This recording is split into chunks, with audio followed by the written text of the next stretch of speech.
Fog Wrestling back again with your Aew Rampage review. Can't wait for this one, man. First Rampage of the new year.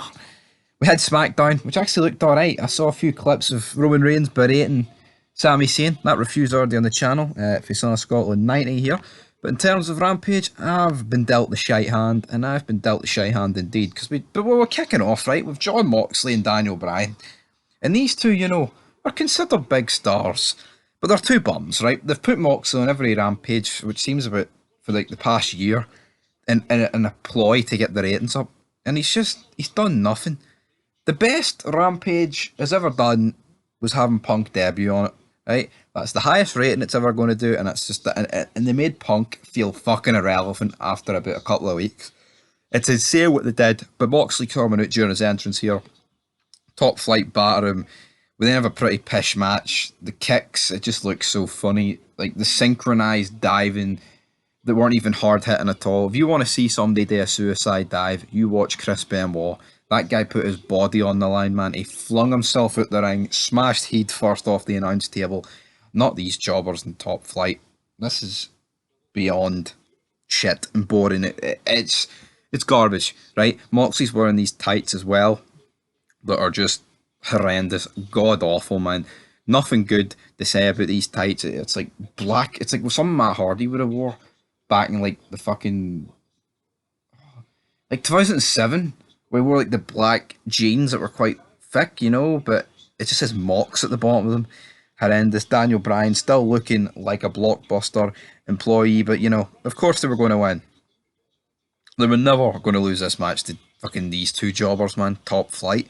More like top shite. But we then have Jamie Hayter and Dr. Britt Baker, DMD, taking on two jobbers. I've no idea who these jobbers are, so we're just going to say what it is. And of course, Jamie Hayter and Britt Baker win. But again, it's just a very shite match. I feel like this match is on once a week, whether it be on Rampage or Dynamite, where you've got like one woman who will not lose. And to be honest, when I say women, it is both, divisions. Like you'll have Moxley and Bryan, even for example, when you've just got them against two people, they're not going to lose against. It just sucks. It just takes away anything. Like, I'm not saying in wrestling you never had matches where like, the odds were stacked so much in someone else's favour. Like I remember Triple H taking on Toshimiki Nuku, or however you pronounce his name, and like, was it 2000, I think?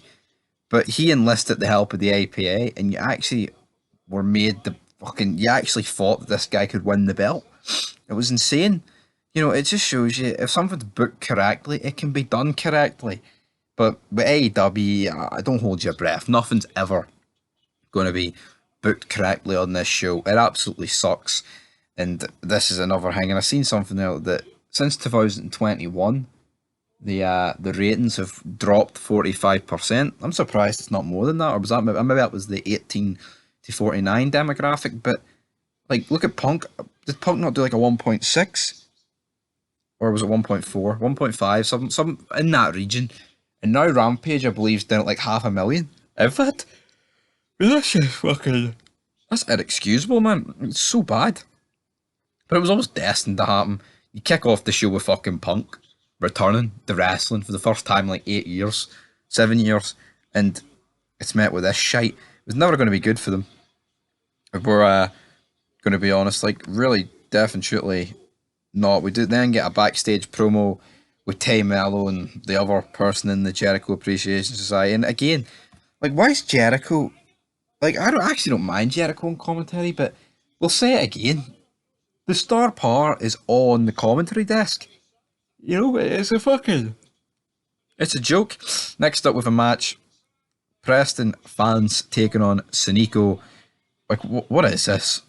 Preston fans taking on Sonico. That is absolute dog meat, man. And there's no two ways you can spin that. That just sucks. Don't care what you say. And AEW put up a tweet saying, and we thought Prez fans couldn't get any worse. We were wrong. Now they're both equally as fucking shite as the other. Preston fans win, but then after the match, he rips the mask off Sonico as the fucking crowd boo loudly, man. I just don't care for it. It absolutely sucks. everything, man. Everything about this show, it's a pain to watch. Why have I been dealt such the shit hand here and have to review this show? I'd love to know. I'd love to know. But we then have our main event. We have Darby Allin versus Mike Bennett. This guy's just a bum, Mike. But I mean, say this guy. Which guy are we referring to, Stevie? Well, yeah, they're both bums, but Mike Bennett, he took his wife's last name, which just sums it up. And now he's not taking his wife's last name. It's fucking beyond an absolute joke, to be honest, at this stage with this guy. But before this match as well, actually, I forgot to mention, we had Hangman Adam Page cutting a promo on Moxley, and it's just fuck in hell. You know, it's going to be Moxley getting his ass handed to him after 3.5 years. Oh, that's quality. Thank you, Hangman Adam Page. I'm going to go and tie the noose, and I'm going to absolutely rope it.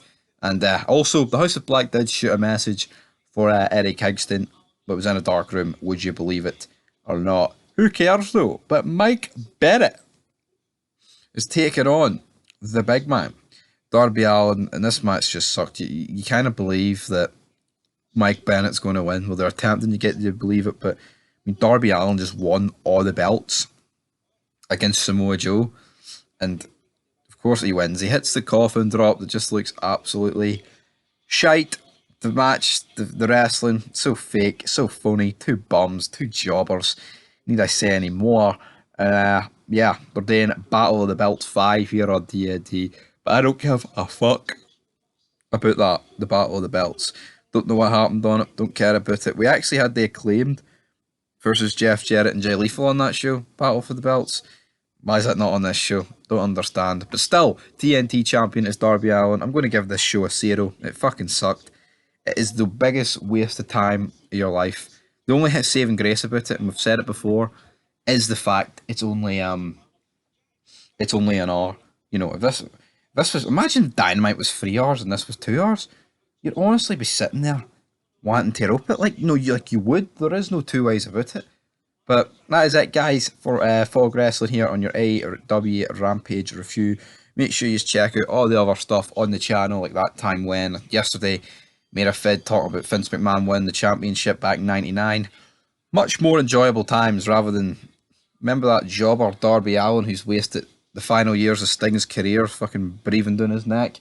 Aye, that guy sucked. But anyway, give that a 0 out of 10. Leave your thoughts down below. Like, comment, subscribe. Check out all the other stuff on the channel. And peace.